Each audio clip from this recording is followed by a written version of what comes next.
Welcome to this episode of the Aig-Imoukhuede Foundation podcast. My name is Aig-Imoukhuede, and I'm co-founder and executive vice chair at the Aig-Imoukhuede Foundation. It is my pleasure to be your host for today's episode. The public sector in Nigeria has been grappling with the challenge of delivering effective services for decades. Despite numerous efforts, progress has been slow, and the gap between public expectations and service delivery remains wide. Recognizing the urgency of this issue, in 2023, the Foundation commissioned a research study to examine the root causes hindering public sector reforms in Nigeria. The findings were both enlightening and concerning. To foster a broader dialogue and explore potential solutions, we convened a high-level workshop bringing together policymakers, academics, and practitioners. The discussions were robust and provided invaluable insights into the complexities of the problem. Today, we're taking the conversation a step further by delving into a theory that was developed during the research study, the multiple fiefdoms theory. During this episode, we will situate the principles of this theory in the realities of Nigeria's public service and, most importantly, explore practical steps to overcome the challenges and drive meaningful public sector reform. Joining me today is Professor Jide Balogun, who led the research team responsible for the study, and Mrs Okauru, a respected public service leader known for driving the reform of the Federal Inland Revenue Service.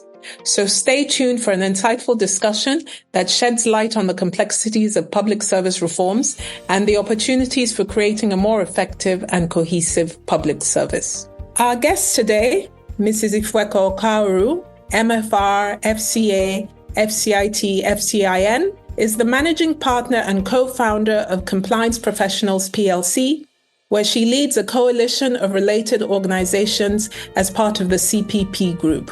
She's a leading expert in fiscal policy, revenue administration, corporate governance, strategic planning, and change management. She has held executive roles in the past and served on several boards. Of note is her public service as executive chairman of Nigeria's Federal Inland Revenue Service, FIRS, from 2004 to 2012, where her leadership transformed revenue administration in the country. She currently sits on numerous boards, including Afia Care Limited, Enterprise NGR, Nigeria Breweries PLC, MTN Nigeria PLC, PZ Cussons Nigerian PLC, amongst others. She holds 2 national honors, MON and MFR, for meritorious service to Nigeria. Mrs. Okauru is also the 2019-2020 AIG Fellow at the Oxford University's Blavatnik School of Government. She remains deeply engaged in and committed to advancing Nigeria and Africa's development agenda.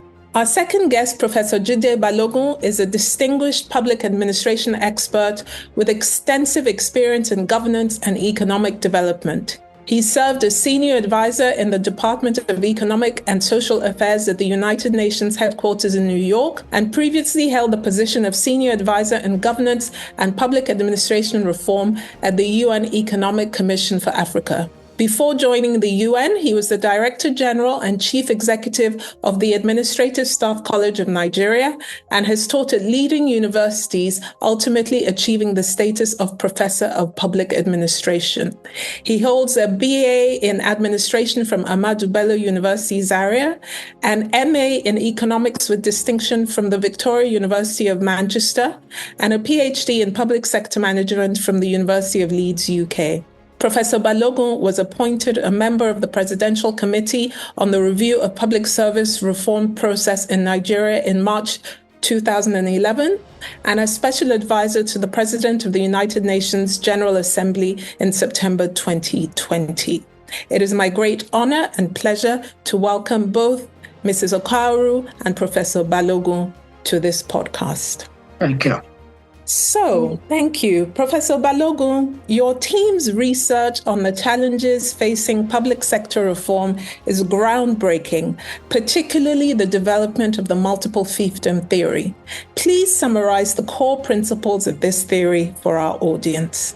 Thank you very much, Madam Executive Vice Chairman. Our team started by looking at contemporary theories of development, administration, and reform. And we were not satisfied that they respond to the needs of a country like Nigeria and other countries similarly placed. For instance, we thought that the work done by Buchanan and Tulloch in 1962 and by Mankor Olson, 1965, and Fredericks in 1964 might serve the needs of developed economies, but certainly not that of Nigeria. Also, understated the gravity of the challenges posed by the traditional environments in countries like Nigeria and other African countries. So this is the reason we thought we need a new theory, but this time not a general theory, not an overarching theory. It will be a middle-range theory with an explanatory as well as heuristic value. It will be a theory which can serve the purpose of a country like Nigeria, Ghana, can even accommodate Mauritius, Tanzania, Kenya, and so on and so forth. But certainly, it's not meant for countries like the United States of America or Great Britain. Now, what are the building blocks of a multiple fiefdom theory? It begins with the assumption that Nigeria, which is a valid assumption, is one republic, one, as they used to say, indivisible, although some people have questioned that, republic, headed by a government. It has its own government, it has its own constitution, and everything is done according to the rules prescribed by the constitution and the laws. But side by side with this modern institution, modern setup, is the traditional environment, which lies outside the purview of the public service. So what happens then is that the one republic breaks down into what you call a diarchy. Diarchy is government by two parties. The one is in the modern sector, legal, rational, predictable. The other one is in the traditional environment, which is not predictable, which is, there anything goes. Now, this traditional environment, the hard, which we call the hard environment, further breaks down into its own constituent parts. These constituent parts include the tribes, the faith groups, all the primordial groups, and of course, the emerging interests which social economic change have produced. So we are saying that whilst the modern government operates in the soft environment, the other one, the fiefdoms, exist in the hard environment. And it is these fiefdoms that actually dictate what goes on in the public service. We're not saying that there are no islands of excellence in the public service, because, I recall again, I've read something about the role played by Madam Okauru in Federal Inland Revenue Service. You can also match that with the role played by Akunyili. Now, the problem is, how do you sustain the gains made by people like this? We are saying that the hard environment in Nigeria makes it practically, let's say impossible, very, very difficult to sustain gains over the years. So that is where we stand as of now. We are saying for the public service to move, we must do something about the hard environment, details of which I'm going to supply as time goes on. Let me stop here for now. Thank you very, very much for that explanation, Professor Balogun. Mrs. Okauru, do you have any questions about this theory that Professor Balogun has espoused before I go on to ask him for specific examples of how the existence of the multiple fiefdom theory hinders effective public sector reform?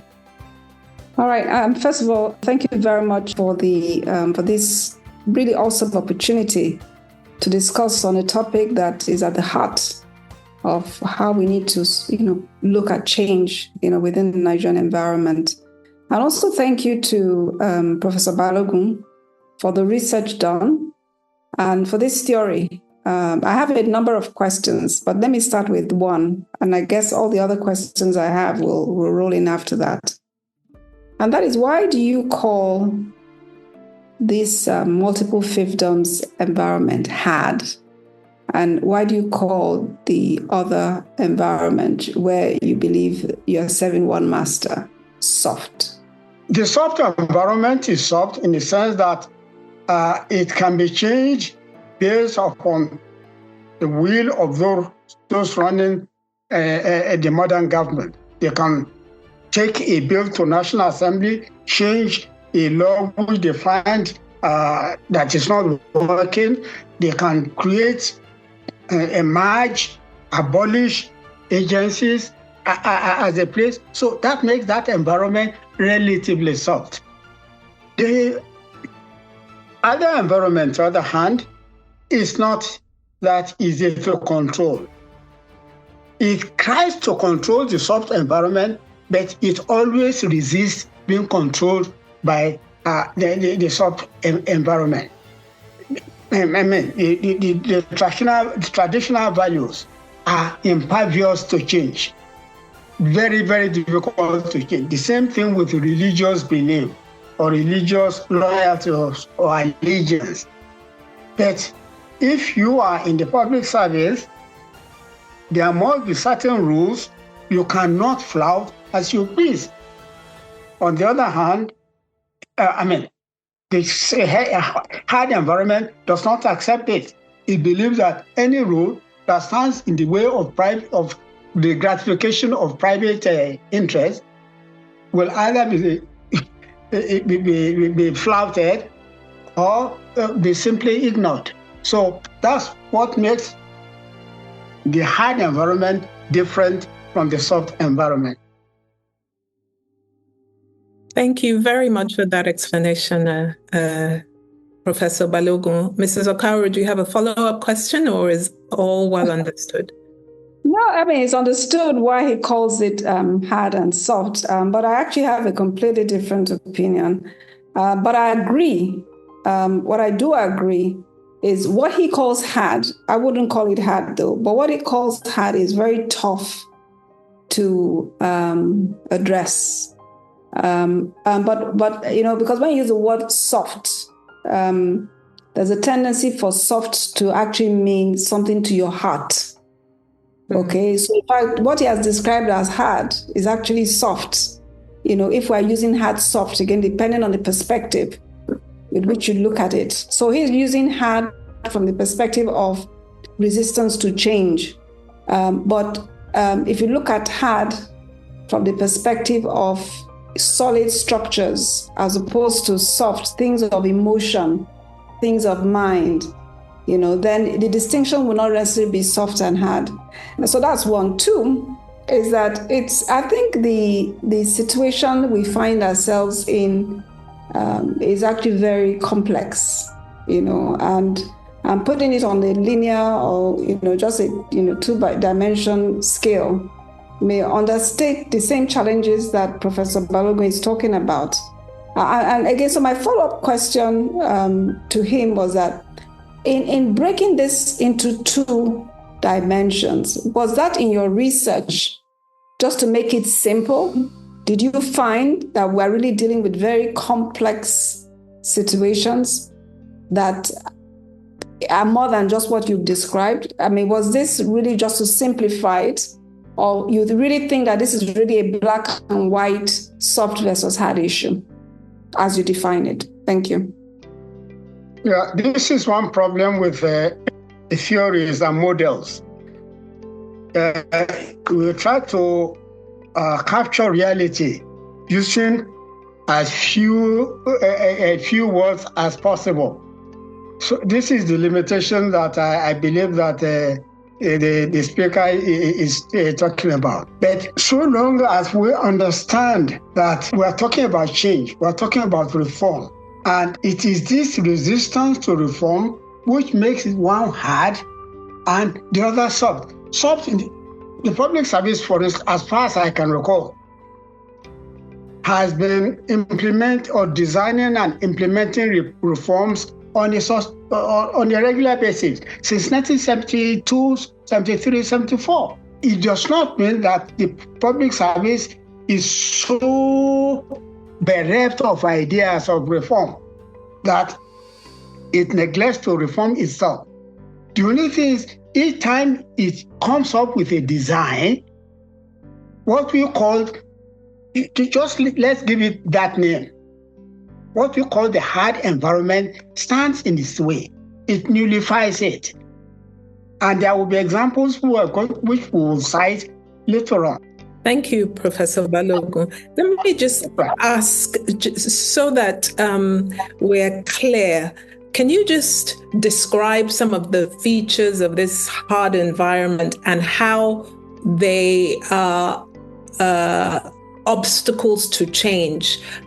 So, for example, you talked about the reforms that Mrs. Okauru herself has carried out, the reforms that late Dr. Omoigui-Okauru carried out. Can you give us an example of something that was not successful and identify some of the features of this hard environment that blocked the success?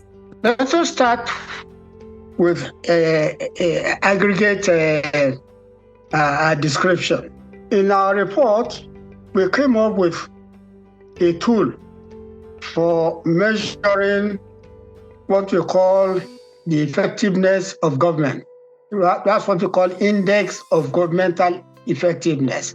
This index can be broken down under 4 headings: output-input ratio, input-output ratio, time standards, and then quality of integrity, of access, of dependability, and so on and so forth. Those 4 make up the measures of government as well as the measures of success of reform. Now, if we cast our mind back to 1972, when the Adebo Commission or committee recommended the establishment of the Udoji Commission in 1972, and all the works, all the reforms that have been undertaken today, one will expect the Nigerian public service to measure highly against this index of governmental effectiveness. But anybody who does a critical examination will realize that even when the budget allocations continue to increase, access to essential service continues to decline. Access to security, access to basic law enforcement, or what we call police protection, access to electricity supply, access to expeditious and fair justice dispensation. All this, when you measure the Nigerian public service against it, and forgetting about all the islands of excellence we referred to earlier on, one still comes to the inescapable conclusion that reform has not worked as it should in Nigeria. There are also other concrete examples. Let's take the integrated public service, public financial management system. Isn't it meant to ensure probity in the allocation of public resources, of public finance? But we know that despite this system being implemented, large-scale embezzlement of public funds continued unhindered. I also recall that somebody who was to even, was to to push the reform in the area of public financial management was himself involved in a large-scale embezzlement case. And do you know how that person was rewarded by the hard environment? With a traditional title. That's just one example. I really appreciate it. And in fact, as you were talking, I was just taking notes and linking it to now what you call multiple fiefdoms. Because, again, you've mentioned the issue that the university community was up in. And if you ask me, I think some of the outcomes of that recommendation have actually helped in, starting the destruction of the education sector, where you were not actually now rewarding education appropriately. But that notwithstanding, and that's a different discussion that we need to talk about. You've also mentioned bribery, corruption, and that it spiked. Now, this is a topic that I wouldn't say I've gone to the university system to actually do the research in this area, but I can tell you from just talking to older persons, which in a sense you could talk about a survey, is that when you talk to them about what was happening in Nigeria pre-independence with different institutions of government, the corruption was there. And my view is not to say that you don't have these multiple fiefdoms where you talked about ethnicity, you talked about faith-based, you even talked about academics coming together, which you could call the different cohorts, which is normal. Those are normal in human behavior, in psychology, where people will gravitate to where they are most comfortable with. I think that's normal. But what is not normal is ignoring it. What is not normal is not putting a process to address it, not putting a place to recognize that there are different stakeholders, and not recognizing that you need to manage it with a firm hand, week by week, and it takes time. So I agree. So what you've said, and again, it's an interesting area of follow-up research, that the politics was so much that it wasn't managed well, and it led to the coup. When we do reforms, one critical part of reforms, beyond setting up the process, is identifying the risks and how you want to mitigate the risks. So I think that we didn't just have those skills. And I want you to please look at that area, because if you have the skills, regardless of how turbulent it is, you can manage it. You can even avoid some of those issues to some extent. We didn't have the skills. We didn't apply the skills. And I think, to be quite honest, sometimes I sit back. Part of the bane of all the different reforms that we've done is not recognized, and I agree that you do have the multiple fiefdoms. In fact, I can tell you, it's not even just faith-based, or maybe even faith-based. You can have people of the same Christianity, and their belief system is so different, and they come together in those points, even in the same family. So there are those multiple. Now you call it fiefdoms, this is why I asked the question earlier of hard versus soft. We cannot allow in a reform process that those things should stay put. The reforms will not work. But we should recognize that they are there. We should recognize that we need to manage it. We should recognize that it will take time. And if you look at what has happened in other countries, they've broken in, because it cannot be, there's a point you raised earlier, it cannot be sustained. And any reforms, and part of the bane of our reforms is succession. That whoever takes over creates another fiefdom, as opposed to continuity.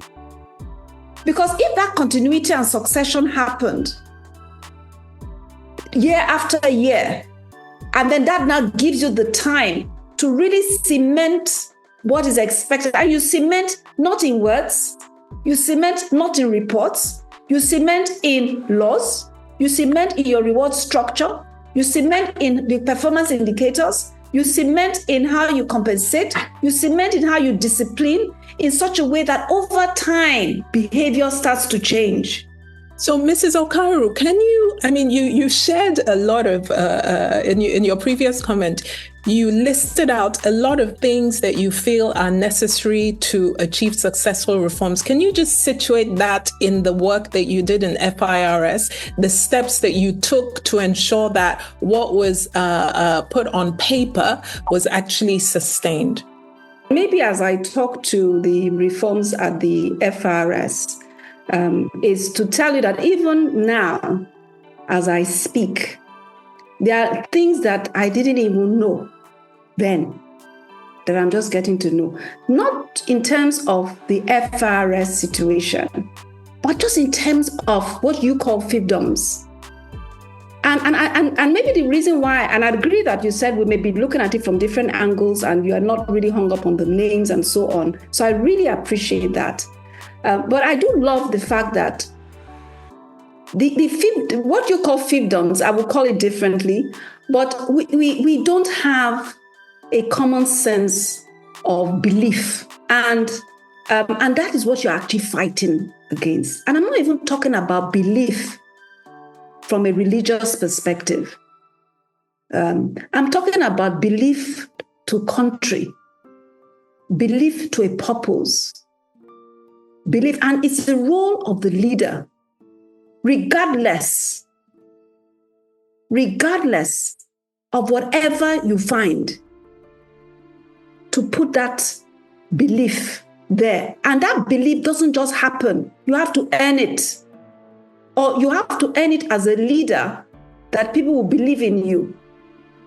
And how you earn it may take time. It depending on circumstance. So so for me, it's not even so much the one person. It's an amalgamation of different ingredients that help create that situation to make it work. And let me give an example using the FIRS. And I say it all the time. When I was invited to lead the FIRS, it was a headhunting exercise, okay? And the president and the then Minister of Finance were looking for a particular kind of person.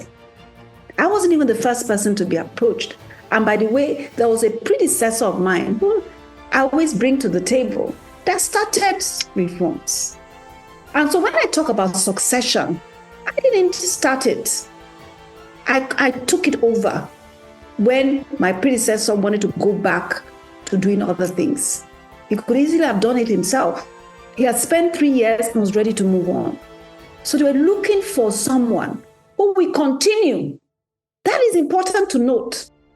That has nothing to do with me per se, but the fact that we recognize that continuity is important. Number two, not just was that spec identified and the headhunting started. I wasn't even the first person to be approached. Somebody else was approached. I later found out. But she turned it down. She said she knew too much. And she felt, no, she wasn't going to be able to drive it. Not able in terms of ability. She just knew too much. And decided not to go about it. Now, guess what in my instance? I didn't know anything. So I tell people, being naive was a blessing. All right?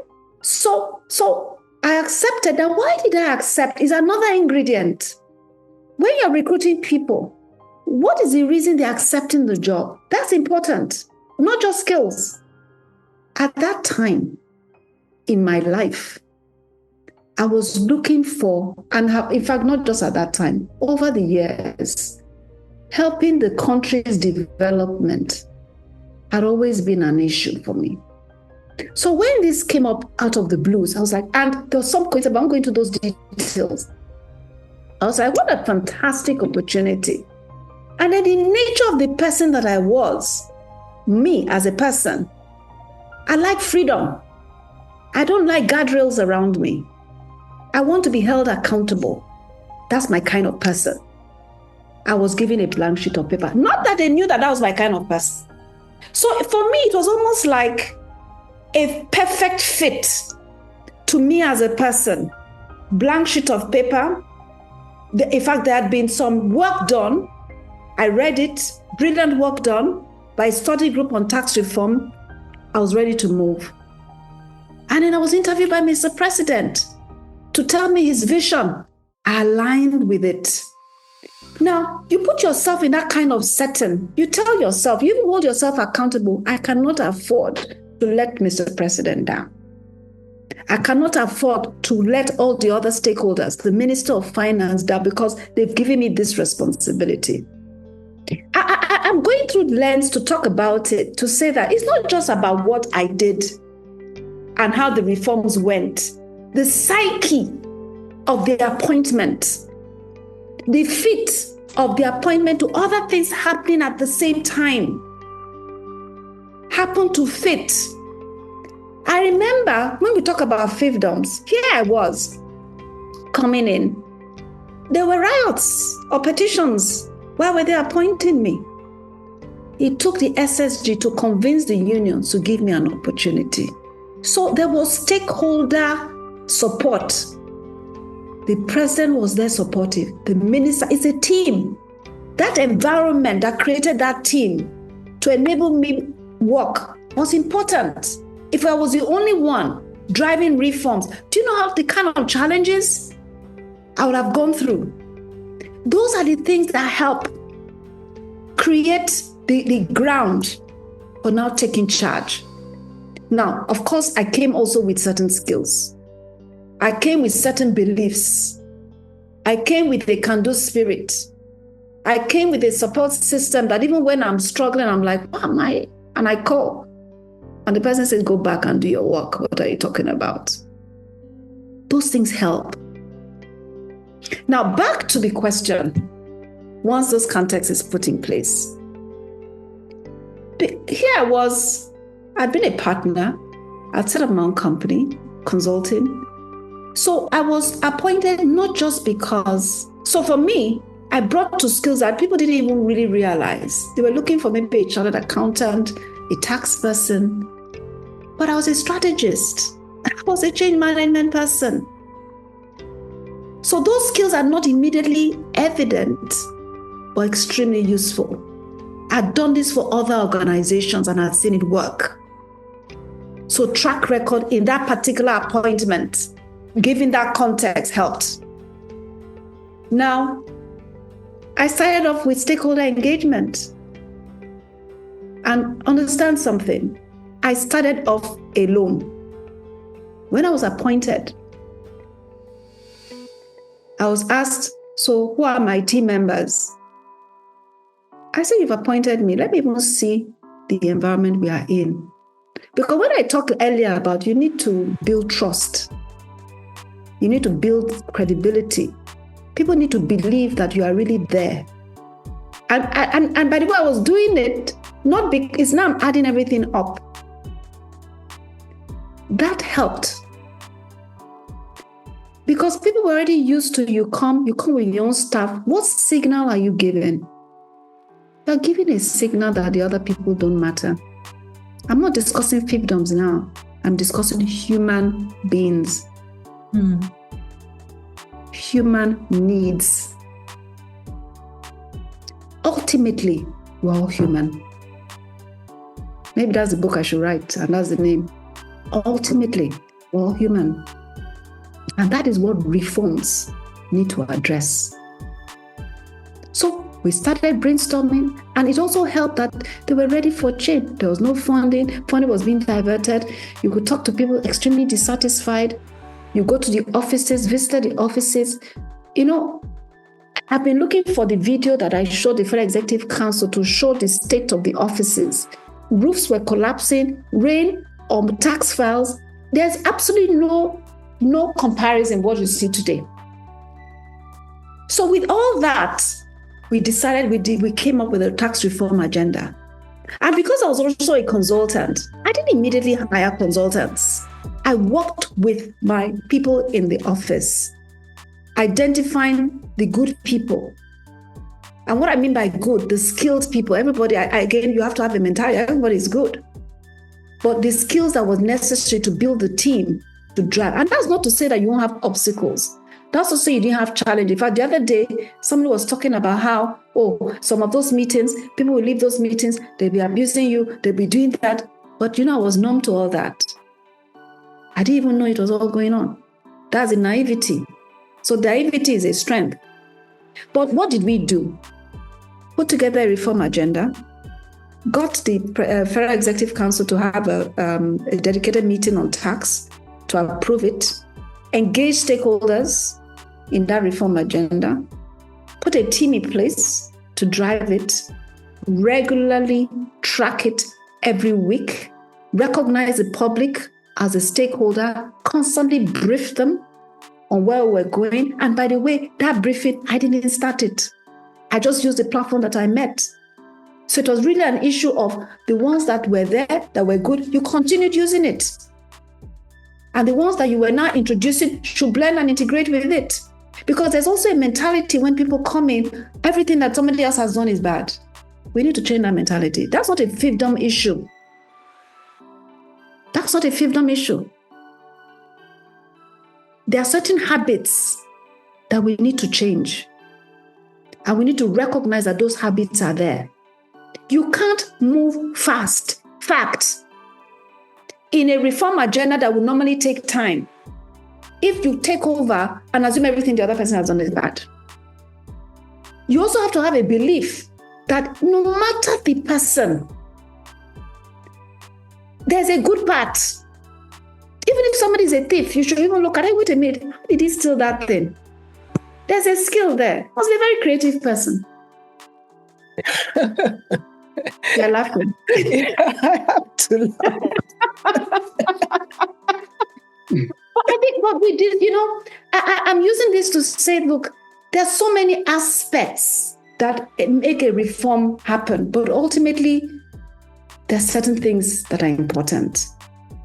You as the person driving reform should be credible. You as a person driving reform should recognize that you are not perfect. You as a person driving reform, you're going to have challenges. As your call, you deal with it. I mean, there are some things that I don't think I dealt with well. In retrospect, I should have dealt with differently. But hey, I also should realize I'm human. I'm not perfect. And you move on. But that tracking, that progress reporting, that supportive team around you, that, how will I put it, the cover that the president gave. Very important. And the political will. Political will. Yeah, but I'm trying not to use political will because, we say it all the time, we don't have political will, we don't have political will. So I'm trying to break it down to, you can have the will, but not the courage. Or maybe will and courage are the same. There's a courage to it. There's a putting your country above self-interest to it. There's a willingness to invest in systems to it. So the word political will is a catch-all phrase that says so many things, and I like to break it so that way we don't just leave us political will. Because you may have political will and be able to manage the politicians, but you may not have the courage to say no to certain things. Let me give an example of the kind of, and that's why it's not just will, cover. There were instances that the president will send a memo. I will look at it. If it was somebody outside that said, this is what you did to our memo, I didn't even know. It was just normal. If some people will say, if it was somebody else, you lose your job. They will send something. I'll look at it and say, no. I'll write back to Mr. President. I don't think this is what the law says. I says, okay. I can talk about different battles. The battle to take over the NEPA office in Lagos, that today is where you have the FRS office, it was as a debt recovery effort. The battle to keep it, we would take it, to write to the president. President would bring it up again. I'll write back. The president will bring it up. On the night is now permanently FRS property. So it's not just will. There's a cover, there's a willingness to listen on the part of the president, to open up, to give the people you put in charge the ability, the cover to do what they want to do and do it right. If I call it political will, I think I won't be doing justice to it. Thank you. Thank you so much, Mrs. Okauru. So what I hear you say is that, yes, the hard and the soft environment may exist and may be obstacles to successful reforms, but there is so much more that is needed for reforms to actually be successful and be sustained. Professor Balogun, how would you respond to that? I find the contribution highly insightful, very, very, very, very useful, I must say. Most of the points that she made were alluded to one way or the other in our report. If I do not know if at this point one can identify the priorities for future reform. Can I proceed with that? Yes, please do so. Yeah, because whatever I say is going will buttress the point. So I'm sorry, the point she made earlier on. First of all, if we look at the result of the survey, which we did in all the 6 geopolitical zones of Nigeria, a few things stand out, a few issues stand out. Number one, most of the majority of the respondents, whether from the state or non-state cluster, majority of them believe that corruption is an issue that needs to be addressed. Number two, the majority are of the view that personnel reform should be at the top of the agenda of future reform. And the point which Madam Okauru made a few minutes ago actually underscored the importance of that finding. Number one, she said that she was head-hunted. I mean, the fact that she was head-hunted already means that she did not lobby for the job. Already means that she will not do as she is told. She has clear ideas where the organization should be headed, and with the support of the president, that is where she took the organization. But it would be a different point entirely, a different matter entirely, if she had gone through a godfather or through a traditional ruler or through one of these sponsors. Because first of all, the loyalty will not be to the Republic of Nigeria. The loyalty will not be to the President of Nigeria. The loyalty will not be to the Constitution. The loyalty will be, if it is to any of these entities, will be to the sponsor, whoever sponsored you. It's like having a criminal get you a job. You can be sure that if a criminal gets you the job of a police constable, you are on his or her payroll. But in this case, she did not get the job in a crooked way. She got it through headhunting. Now, if that can be done in Nigeria as part of personnel reform, I think it will go a long way in solving many of our problems. Having said that, our team is of the view that Nigeria is long overdue for its own version of glasnost or perestroika, openness, transparency. And who will lead the charge? This is the problem. It is not what one person can do. It is what a generation of leaders must agree to do. So leadership consensus is very important. Madam Okauru said a few minutes ago that she is not particularly fond of the term and the phrase political will. But and I agree with her. What is important, however, is consensus. And this is why in our report, we are proposing the creation of a body called the National Governance Summit. The composition of this body is very, very important. The president will be there. The Chief Justice will be there. The President of the Senate and the Speaker of the House of Representatives will be there. But besides that, besides these people, we'll have leaders, chairpersons, and maybe secretaries of the mainstream political parties. We're not limiting this to the government parties alone.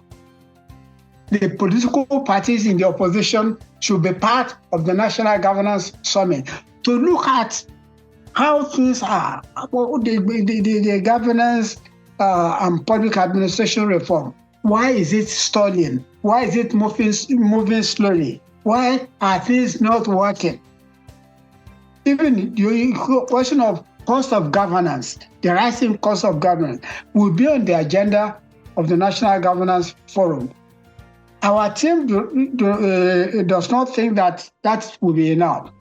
The political parties, as recommended or as suggested by the majority of respondents to our questionnaires, the political parties must now insert public service reform or in their manifestos.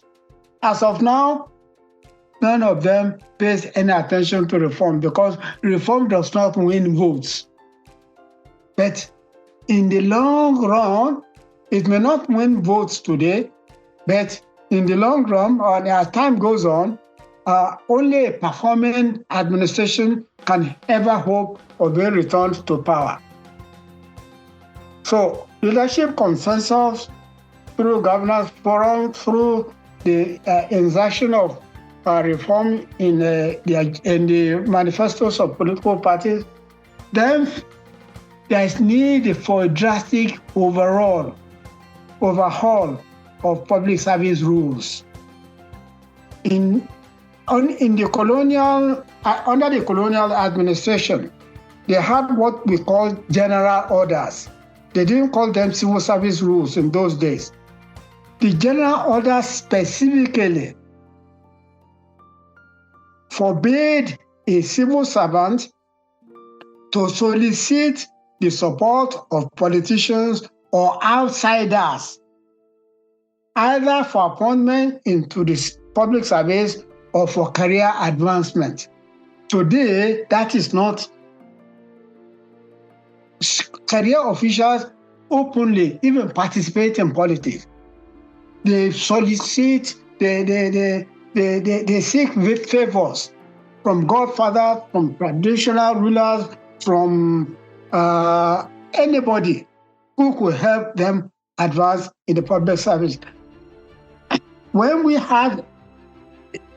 the public service rules are devised, all of these type of behavior will be classified under gross misconduct, which will lead to immediate termination of appointment.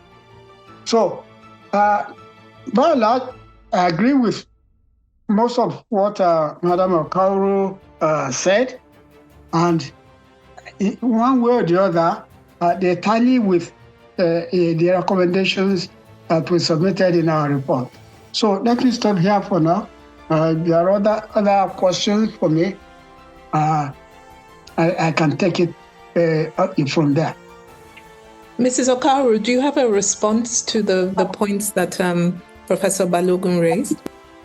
No, I agree with everything he said, actually. I think we agree on what to do. It's just as I was thinking to some of what you talked about, an overhaul and all that.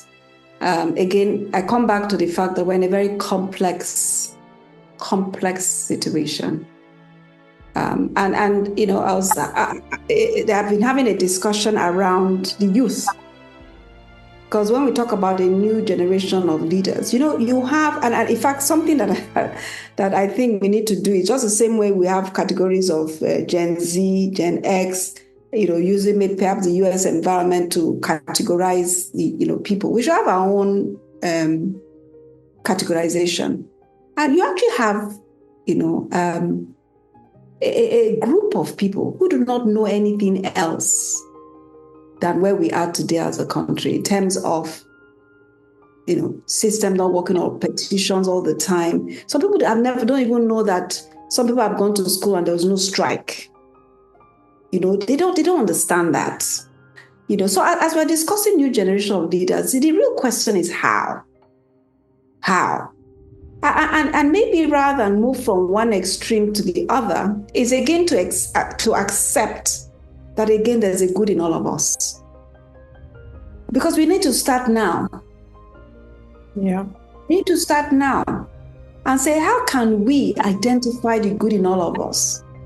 Not point fingers at each other and say, oh, the problem is this person. And create some kind of consensus and agree that, let's move forward and set a very ambitious goal for ourselves that we don't look at ourselves anymore. We're looking at that ambition, that audacious goal that has to do with where do we want to take Nigeria to?